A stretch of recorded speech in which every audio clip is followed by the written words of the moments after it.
वक्त ताली भी आएगी। कृष्ण गोविंद गोविंद कृष्ण गोविंद गोविंद जय हो राधा कृष्ण गोपाल राधे कृष्ण गोविंद गोविंद प्यारे हे गोपाल राधे कृष्ण गोविंद गोविंद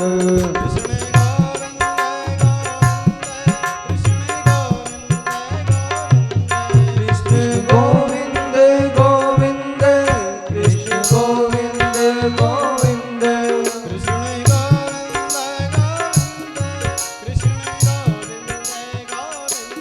कृष्ण गोविंद गोविंद कृष्ण गोविंद गोविंद जय हो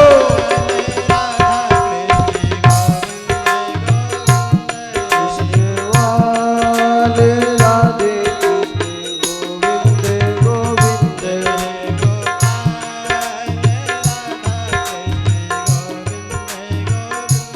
हे गोपाल राधे कृष्ण गोविंद गोविंद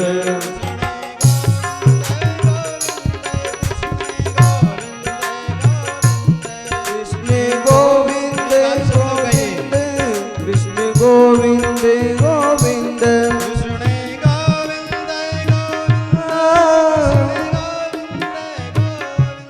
कृष्ण गोविंद गोविंद कृष्ण गोविंद गोविंद जय हो कृष्ण गोविंद गोविंद कृष्ण गोविंद गोविंद जय हो ताली बजा के जय गोपाल राधे कृष्ण गोविंद गोविंद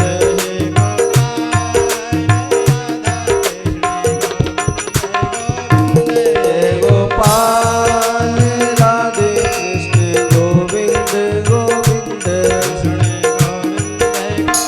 जय कृष्ण गोविंद गोविंद कृष्ण गोविंद गोविंद गोविंद जय हो कृष्ण गोविंद गोविंद कृष्ण गोविंद गोविंद कृष्ण गोविंद गोविंद कृष्ण गोविंद गोविंद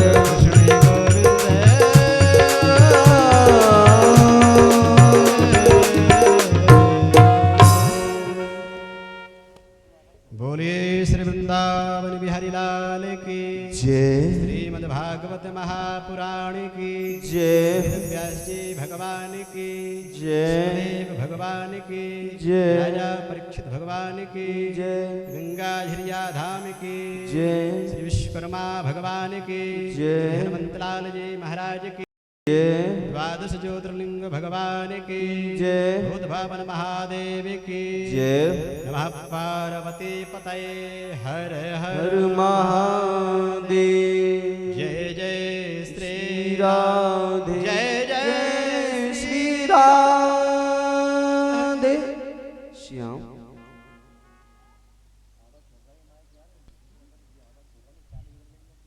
आइए हम आप सभी लोग बड़े ही भाव से भगवान की दिव्य गाथा को प्रारंभ करेंगे।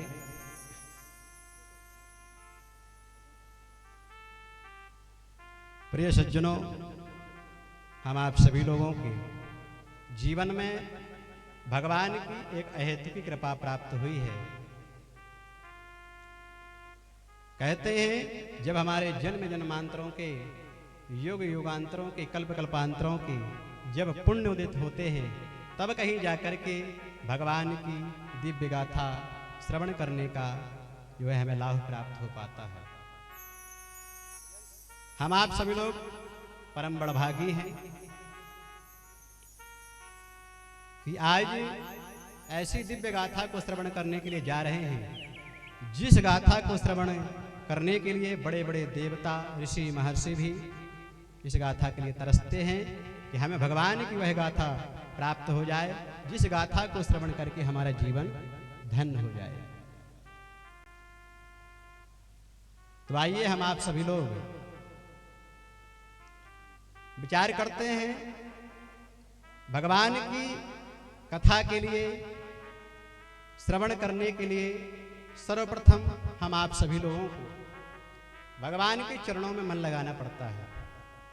जब तक भगवान के चरणों में मन नहीं लगेगा तब तक हमारे जीवन में भगवान की कथा जो है उतरती नहीं है। इसलिए प्रिय सज्जनों,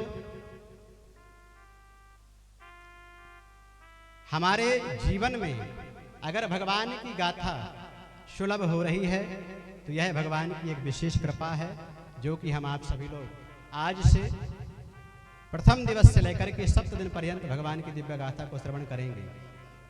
प्रथम दिवस श्रीमद् भागवत महापुराण में श्रीमद् भागवत महापुराण के महत्व के बारे में बताया जाता है, क्योंकि कहा गया है कि जाने बिनु नए नहीं होए परते ते, बिनु परते ते होए नहीं प्रेते। कहते हैं कि जब तक हम किसी भी वस्तु के बारे में जानते नहीं हैं तब तक हमारा जो प्रेम है प्रगाढ़ नहीं होता है। तो हमें जानना है कि भगवान की जो कृपा प्राप्त हुई है,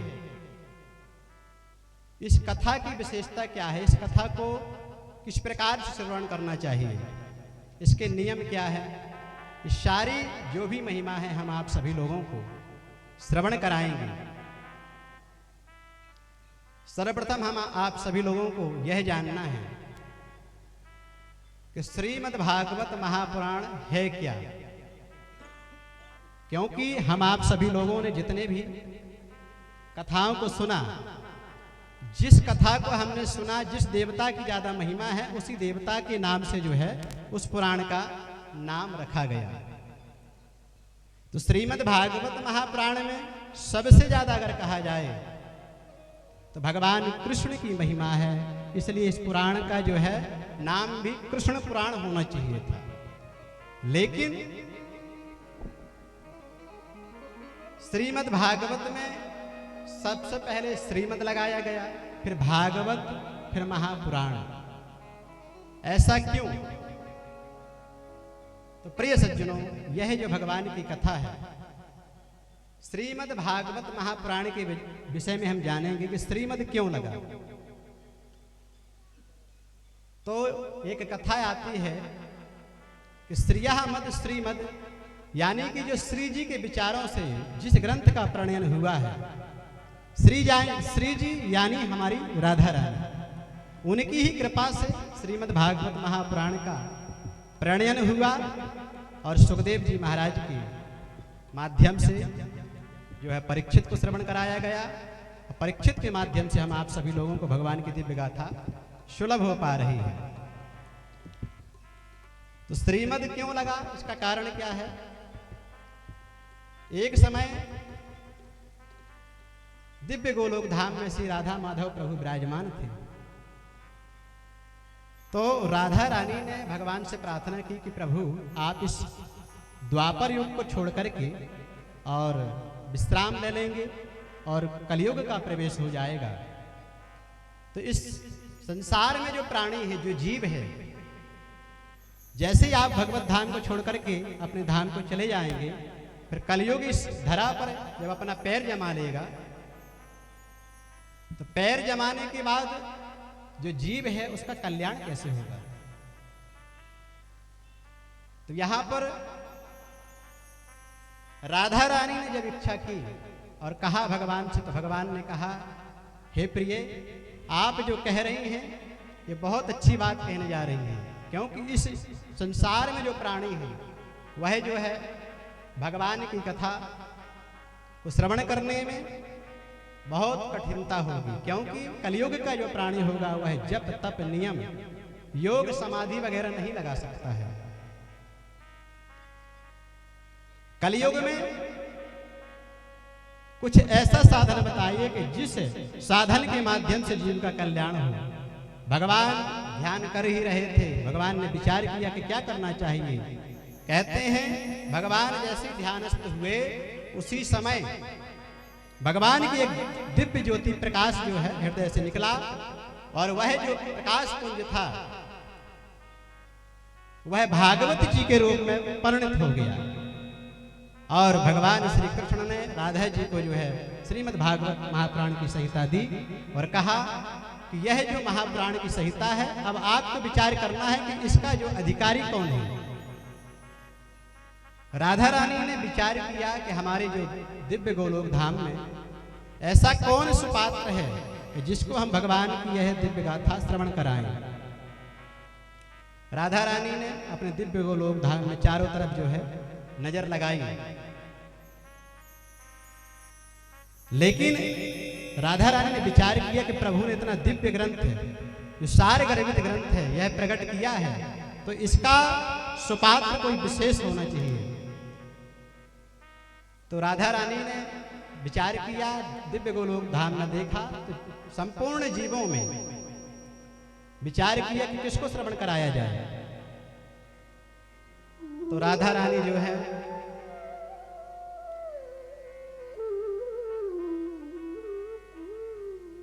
राधा रानी ने अपने दिव्य गोलोक धाम में देखा कि राधा रानी का एक शिष्य है जिसे हम दिव्य गोलोक धाम का जो है सुख कहते हैं। उनने विचार किया कि संसार का प्राणी अगर हम उसे कथा को श्रवण करा देंगे तो हो सकता है कि जो हमने पढ़ाया है उतना पढ़ भी पाता है कि नहीं। और अगर उसने पढ़ लिया तो पढ़ने के बाद में जब व्यक्ति कुछ ज्ञान प्राप्त कर लेता है तो जो लिखा है उससे अधिक भी बोल जाता है। तो ऐसा कौन सा पात्र होना चाहिए। तो यहाँ पर राधा रानी ने अपने सुख को देखा कि तोता जो होता है इसमें एक विशेषता होती है। तोता को आप जो पढ़ाएंगे, जो भी सिखाएंगे, वह उतना ही बोलता है, उससे ज्यादा वो नहीं बोलता है। तो राधा रानी का शिष्य है सुखदेव। सुखदेव को वह दिव्य गाथा को श्रवण कराया, और वही जो गाथा है सुखदेव जी के माध्यम से जो है संसार में हम आप सभी लोगों को, परीक्षित जी को जो श्राप लगा था, परीक्षित जी के श्राप के लिए, कल्याण के लिए सुखदेव जी महाराज ने दिव्य गाथा को श्रवण कराया और उनका जो है कल्याण किया। तो श्रियः मद श्रीमद, यानी कि जो श्री जी के विचारों से जिस ग्रंथ का प्रणयन हुआ उसे हम आप सभी लोग श्रीमद् भागवत महापुराण कहते हैं। भागवत में 4 अक्षर है। पहला है भा, फिर है गा, फिर है वा, फिर ता। तो भा अक्षर जो है वो भक्ति का प्रतीक बताया गया है। जब हमारे जीवन में भक्ति प्राप्त होती है, जब भक्ति होती है तभी तो हम भगवान की कथा को श्रवण करते हैं। और जब हमारे जीवन में भगवान की भक्ति स्वरूप वह कथा दिमाग में आती है, जब भक्ति है तभी तो हम यहाँ पर आकर के विराजमान हुए हैं। विराजमान होकर के हमारे जीवन में ज्ञान भी है ना, तब जो है जाकर के हम भगवान की कथा को श्रवण करने के लिए विराजमान है। तो भा से भक्ति, गा से ज्ञान। जब हमारे जीवन में भक्ति है तो ऑटोमेटिक जो है हमें ज्ञान प्राप्त होगा। फिर है वा, जैसे ज्ञान आता है तो हमारे जीवन में वैराग्य की प्राप्ति हो जाती है। और जब वैराग्य हमारे जीवन में आता है तो निश्चित मानिए आप कि हमारे जीवन में तपस्या, साधना, भगवान को प्राप्त करने का एक सुलभ माध्यम प्राप्त हो जाता है। तो हम आप सभी लोगों ने श्रीमद् भागवत महापुराण के विषय में जाना। श्रीमद् भागवत क्या है, महापुराण क्यों कहते हैं? क्योंकि जितने भी पुराण हैं वह केवल पुराण हैं। वेदव्यास जी ने 18 पुराणों की रचना की। 17 पुराण पहले रच दिए। 17 पुराणों में मतलब कहा जाए तो ज्ञान और वैराग्य की ही बातें लिखी हुई हैं। लेकिन वेद व्यास जी महाराज को जब संतुष्टि नहीं हुई तो उन्होंने 18वां पुराण श्रीमद् भागवत महापुराण को रचा।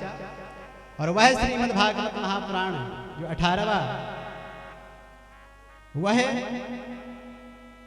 जो है वेद व्यास जी ने अपने पुत्र सुखदेव को जो है श्रवण कराया। सुखदेव जी के माध्यम से परीक्षित को प्राप्त हुई और परीक्षित के माध्यम से जो है हम आप सभी लोग भगवान की वह दिव्य गाथा को जो है श्रवण कर रहे हैं।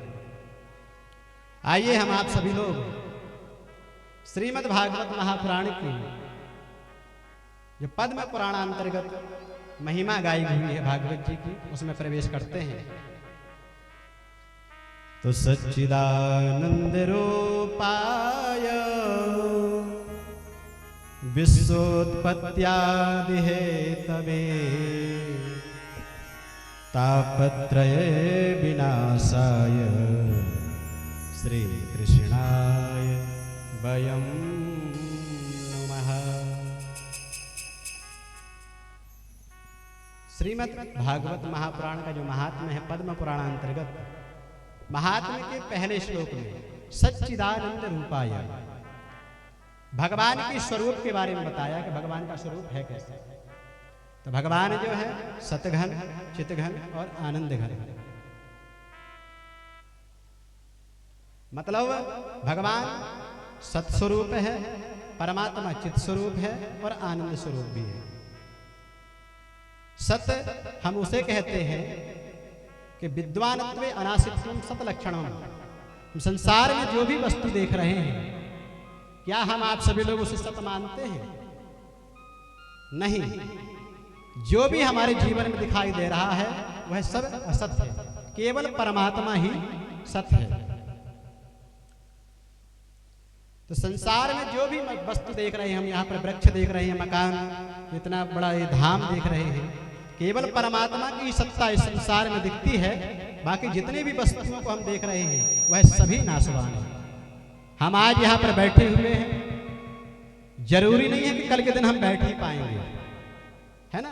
तो ये हमारा जब शरीर ही सत नहीं है तो इस शरीर के नाते और जो भी हम संसार में देख रहे हैं जरूरी नहीं है कि ये सत्य है। सत्य केवल परमात्मा है।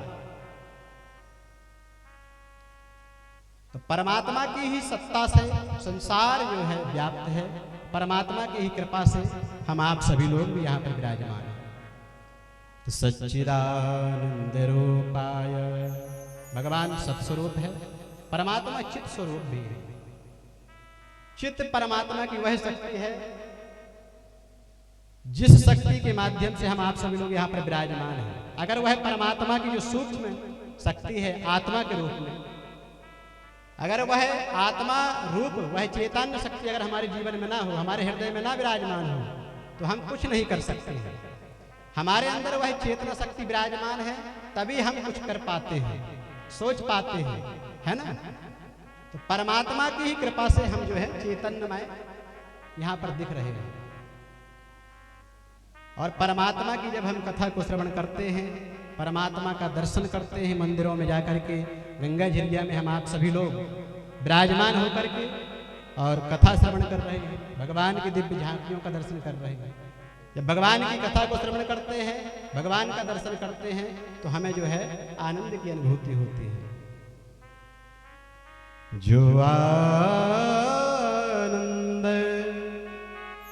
सिंधु सुख राशि सी करते त्रे लोक सुपासे,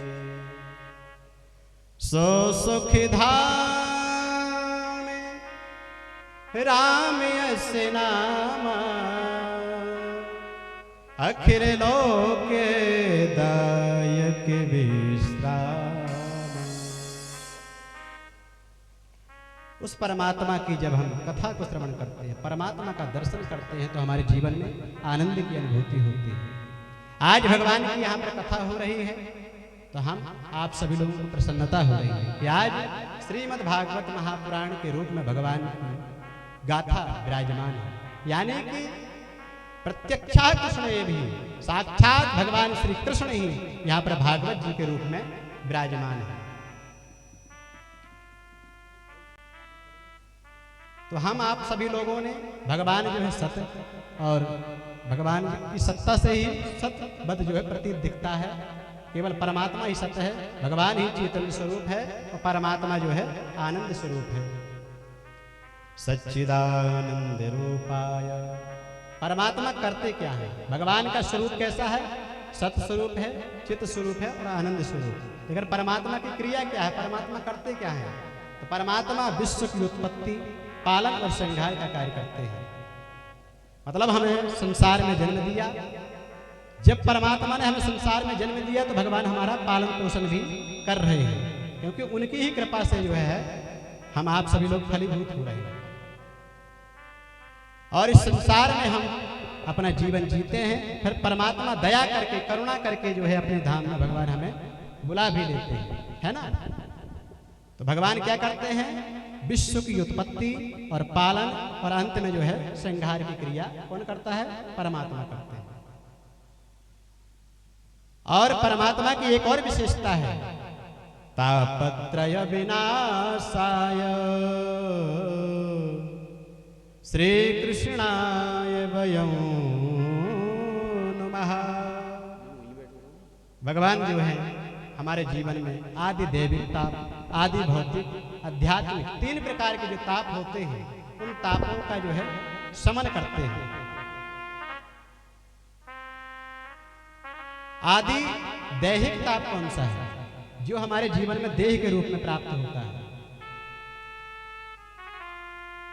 यानी कि हमने किसी भी व्यक्ति को देह की पीड़ा से सताया, किसी को परेशान किया, पीड़ा दी, तो वह दैहिक ताप के रूप में हमारे ऊपर बरसता है। जैसे कि हमारे शरीर में फोड़ा फुंसी हो जाए, कोई भी बीमारी उत्पन्न हो जाए, यानी कि हमने किसी को सताया, परेशान किया, देह के द्वारा सताया हुआ प्राणी, तो वह हमारे ऊपर परमात्मा जो है देह के रूप में हमें भी प्राप्त कराता है। तो देह के द्वारा जो प्राप्त होता है उसे हम जो है दैहिक ताप कहते हैं। दूसरा होता है दैविक ताप, जो हमें देवताओं के द्वारा प्राप्त होता है। यानी कि देवताओं के द्वारा किस प्रकार से? जैसे कि हम अपने घर में जिन देवी देवताओं की पूजा करते हैं, जिन्हें हम मानते हैं, आने वाले समय में कभी ऐसा भी हो जाता है, भगवान की कृपा से संपन्नता हो जाती है, इतनी व्यस्तताएं हो जाती हैं कि हमें समय नहीं निकल पाता है, तो किसी कारणवश हम जो है पूजा पाठ करना छोड़ देते हैं, देवताओं के पास नहीं जाते हैं। तो जब देवता जो है क्रोधित होते हैं तो हमारे जीवन में जो है दैविक ताप प्रदान करते हैं। जैसे कि हमने जो फसल लगाई, फसल को हमने विधिवत रूप से जिस प्रकार से करना चाहिए पूरा कार्य किया, लेकिन जो हमें मिलना चाहिए वह हमें प्राप्त नहीं हुआ। अचानक से आंधी तूफान आ गया, अधिक वर्षा हो गई, हमारी फसल जो है बर्बाद हो गई। तो जो देवताओं के द्वारा हमें प्राप्त होता है उसे हम जो है दैविक ताप कहते हैं। इसलिए हमें हमेशा भगवान का स्मरण करना चाहिए, देवताओं का स्मरण करना चाहिए। जब हम अपने इष्ट कुल देवता का जो है स्मरण करते हैं, गुरुजनों का सम्मान करते हैं, बड़े जनों का सम्मान करते हैं, तो हमारे जीवन में भगवान की कृपा प्राप्त होती है, देवताओं की कृपा प्राप्त होती है। उस कृपा के फलीभूत जो है हमारे जीवन में आनंद की अनुभूति होती है। एक होता है भौतिक ताप। भौतिक ताप हम उसे कहते हैं जो दिखता नहीं है, जो भूत प्राणियों से हमें प्राप्त होता है। जैसे कि हमारे शरीर के अंदर कोई बीमारी उत्पन्न हो जाती है, लेकिन वो बीमारी हमारे शरीर के अंदर दिख नहीं रही है, लेकिन वो बीमारी शरीर के अंदर है। हमारे शरीर के अंदर कोई चोट लग जाए तो बाहर से दिखता नहीं है, लेकिन अंदर जो है दर्द होता है, महसूस होता है कि हमको चोट लगी हुई है। तो हमें जो गिरने के द्वारा अंदरूनी चोटें लगती है या भूत प्राणियों के द्वारा, यानी कि हमने आपको कुछ बोल दिया या किसी ने आपको बोल दिया, एक दूसरे के माध्यम से जिसे हम कहते हैं मानसिक तनाव, है ना, इसको भी जो है हम भौतिक ताप कहते हैं। इसलिए भूत प्राणियों के द्वारा जो हमें ताप प्राप्त होता है उसे हम जो है भौतिक ताप कहते हैं। इसलिए हमें अपने जीवन में कभी भी किसी का गलत नहीं करना चाहिए। हमें अपने देवी देवताओं का स्मरण करना चाहिए और देवताओं की आराधना करनी चाहिए।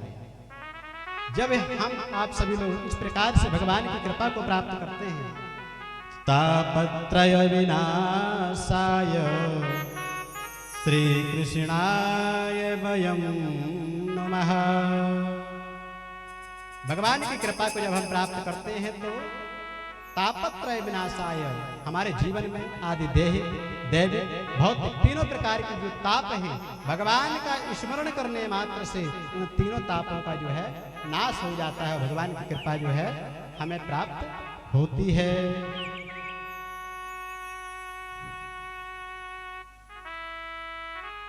तो सच्चिदानंद रूपाय विश्वोत्पत्त्यादि हेतवे तापत्रय विनाशाय श्री कृष्णाय वयं नमः। हम आप सभी लोग ऐसे भगवान श्री कृष्ण के चरणों में प्रणाम करते हैं। श्रीमद् भागवत महापुराण का महात्म्य का प्रथम श्लोक हम आप सभी लोगों ने श्रवण किया। यम प्रव्रजन्तमनुपेतिमपेति कृत्यं द्वैपायनो विरह कातरया जुहावा पुत्रेति तन्मयतया तरेवोऽभिनेदोस् तं सर्वभूत हृदयं मुनिमानतोऽस्मि। द्वितीय श्लोक जो है श्री सुखदेव भगवान के विषय में बताया गया है। पहले श्लोक में भगवान के स्वरूप में भगवान करते क्या है और भगवान का स्मरण करने से होता क्या है, उसके बारे में हम आप सभी लोगों ने श्रवण किया। दूसरा श्लोक जो है यम प्रव्रजन्ते मनोपेत मपेत कृत्यम, यानी कि जो सुखदेव जी महाराज हैं, जब उनका जन्म हुआ इस धरातल पर, तो जन्म लेते ही सुखदेव जी महाराज जो है जंगल की ओर चल पड़े। उनके पिता थे जो वेदव्यास जी महाराज, उनने कहा कि बेटा तुम कहाँ भागे जा रहे हो, अभी तो तुम्हारा जन्म हुआ है, अभी तो कोई तुम्हारा संस्कार भी नहीं हुआ। तो वेदव्यास जी महाराज चिंतित हो गए कि मेरा पुत्र अभी उसका जन्म हुआ, अभी किसी प्रकार का जो है संस्कार भी नहीं हुआ।